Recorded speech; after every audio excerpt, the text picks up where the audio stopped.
ముఖ్యంగా మంత్రుల విహారయాత్రలు, హాలిడేస్ ఎంజాయ్ చేయడంలో ఉన్న చిత్తశుద్ధి రాష్ట్ర ప్రజల మీద లేదు అని నేను గట్టిగా చెప్పగలను.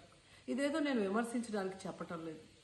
28వ తేదీనే 30వ తేదీలో వర్షాలు రాబోతున్నాయని చెప్పి వాతావరణం సమాచారం ఇవ్వటం జరిగింది ప్రభుత్వానికి. అయినా కూడా ముఖ్యమంత్రి కానీ మంత్రులు కానీ ఎటువంటి సమీక్షలు చేయకుండా, ప్రజల్ని అప్రమత్తం చేయకుండా నిర్లక్ష్యం వహించడం వల్లే ఈరోజు ఇన్ని లక్షల మంది వరద నీళ్ళల్లో మునిగిపోయారు. ఇంతమంది ప్రాణాలు పోగొట్టుకున్నారు. ఎంతమంది తిండి లేక, కరెంటు లేక, తాగునీళ్లు లేక, పసిబిడ్డలకి పాలు లేక ఎంత అవస్థలు పడుతున్నారో మనం అందరం కూడా గమనిస్తున్నాం. చంద్రబాబు నాయుడు గారి ఇంటికి 3 కిలోమీటర్ల దూరంలోనే ఇంత పెద్ద విపత్తు జరిగినా ప్రజల్ని కాపాడలేకపోయారు అంటే ఇది రాష్ట్ర ప్రభుత్వం, రాష్ట్ర ముఖ్యమంత్రి వైఫల్యం కాదని నేను అడుగుతున్నా. ఈరోజు కరకట్టు మీద ఉన్న అక్రమ కట్టడాలని కాపాడటం కోసమే విజయవాడని ప్రజల్ని ముంచేశారు అనటంలో నిజం లేదా అని నేను అడుగుతున్నా. గంట ముందు ప్రజలకు చెప్పినా వాళ్ళు ముంపు బారిన పడేవారు కాదు. వాళ్ళని అప్రమత్తం చేసి ఒక సేఫ్ అయిన ప్లేస్కి పంపించున్నా ఈరోజు ఇన్ని లక్షల మంది, దాదాపుగా 3 లక్షల మందికి పైగా 4 రోజుల పాటు కరెంటు లేకుండా, తిండి లేకుండా, చిన్న బిడ్డలకి పాలు లేకుండా ఈ విధంగా నీళ్లలో మునిగి అవస్థలు పడాల్సిన అవసరం లేదు. దురదృష్టం ఏంటంటే ఈ రాష్ట్ర ముఖ్యమంత్రి నుంచి మంత్రుల వరకు ఎప్పుడు ఫ్రైడే వస్తుందా, ఎప్పుడు హైదరాబాద్కి వెళ్దామా, లేదా ఎప్పుడు విహారయాత్రలకు వెళ్దామా అని ప్లాన్ చేసుకోవడంలోనే చిత్తశుద్ధిగా ఉన్నారనేది ఈ 5 రోజులు మీరు చూస్తే మీకే అర్థమవుతుంది. 30వ తేదీ భారీ వర్షాలు వస్తాయని ముఖ్యమంత్రి గారికి, మంత్రులకి 28వ తేదీనే వాతావరణ శాఖ సమాచారం అందించిన ఎటువంటి సమీక్షలు లేదు, ఎటువంటి ముందస్తు జాగ్రత్తలు లేదు, ప్రజల్ని కాపాడాలన్న చిత్తశుద్ధి లేదు అనేది స్పష్టంగా అర్థమవుతుంది. ఎందుకంటే ఈ రోజుటి వరకు 4-5 రోజులు ప్రజలకి తిండి అందించడంలో ఈ ప్రభుత్వం విఫలమైంది.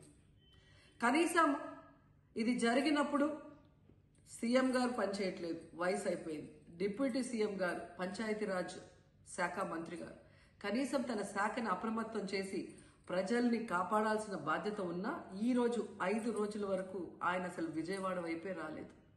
ఇక ఆ కాన్స్టిట్యున్సీ ఎమ్మెల్యే ప్లస్ రాష్ట్ర మంత్రి లోకేష్ గారు మొత్తం మునిగిపోయి మంగళగిరి, విజయవాడ అలల్లాడిపోతుంటే ఆయన హైదరాబాద్లో ఎంజాయ్ చేస్తున్నారు. ఇక హోంమంత్రి గారు తెలిసిన సంగతే.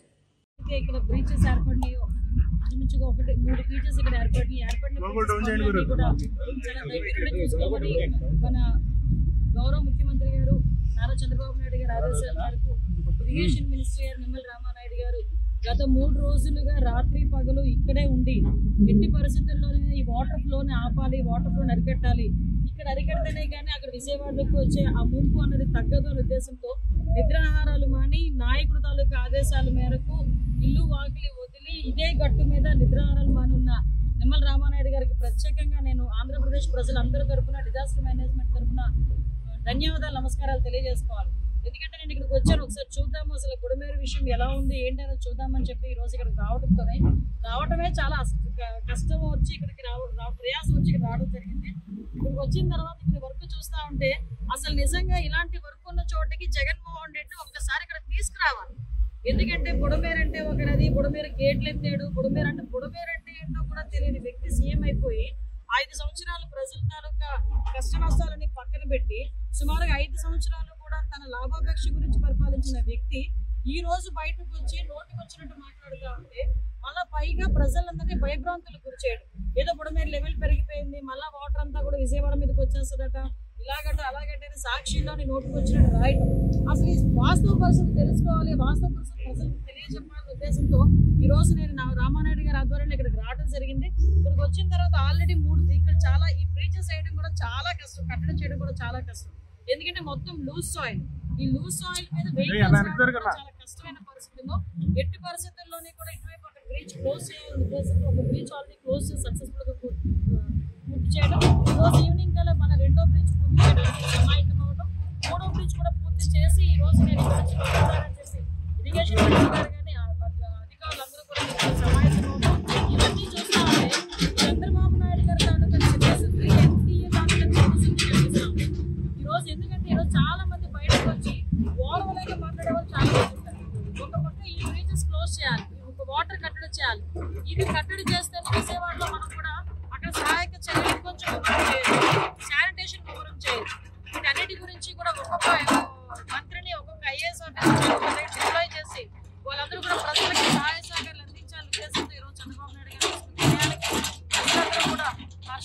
చేస్తున్నారు.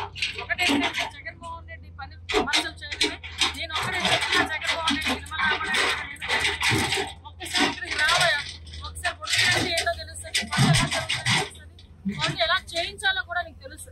అంతేగాని ఎక్కడో కూర్చొని నేను లండన్ పోతాను కాబట్టి 2-3 మాటలు మాట్లాడేసి లండన్ ఎగిరిపోదాం అనుకుంటే అవ్వదు కదా.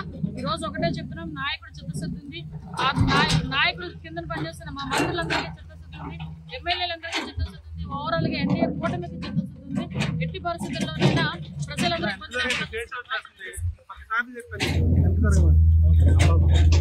హిట్ టీవీ యాప్ ని డౌన్లోడ్ చేసుకోండి. ఇందులో short news, live news, entertainment movies అన్ని అవైలబుల్ గా ఉన్నాయి. Please download hit TV app. Hit TV app ని ఫ్రీగా డౌన్లోడ్ చేసుకోండి.